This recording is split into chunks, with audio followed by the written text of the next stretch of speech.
So, hello guys. So, I'm done cooking. So, luto na akong marag.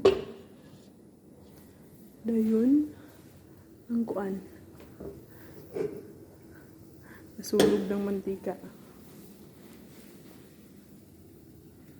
So, kuan na siya. Kanang churba. Pa na siya naluto. So, ang ato ang kanding ganiha. So, naara guys. Luto na.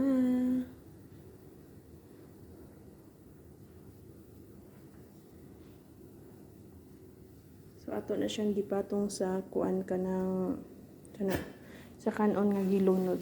So, ako na siyang gi-oven 30 minutes ang kuan karning kanding dayon gilunod tong rice. So, muna ni ako ang kuanting hukad na. Oh, grabe ka igang. So, grabe ka struggle ako ang kitchen. So, turo akong salad. Gani siya mandar. Ang salad. Ang prutas nila. So, thank you for watching. Bye-bye. Kaya maghukad na ko, guys.